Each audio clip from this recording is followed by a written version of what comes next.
રાજ્યના ખેડૂતો માટે માઠા સમાચાર સામે આવ્યા છે। હવામાન વિભાગ અને હવામાન આગાહીકાર અંબાલાલ પટેલ અનુસાર રાજ્યમાં આગામી દિવસોમાં વરસાદથી ખેડૂતોને નુકસાન પહોંચી શકે છે। ગુજરાતમાં ફેબ્રુઆરીની મહિનાની શરૂઆતમાં જ માવઠાનું સંકટ ઘેરાયું છે। 2 થી 8 ફેબ્રુઆરી દરમિયાન રાજ્યમાં વરસાદ ખાબકી શકે છે।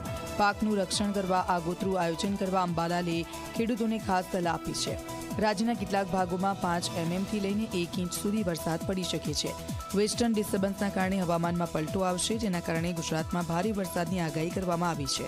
આ ઉપરાંત આ સમયગાળા દરમિયાન ઠંડીનું જોર વધવાની પણ આગાહી કરી છે। કેટલાક ભાગમાં વરસાદ થવાની શક્યતા છે। કોઈ ભાગમાં 5 mmથી લગભગ 20 mm જેવો વરસાદ થવાની શક્યતા છે।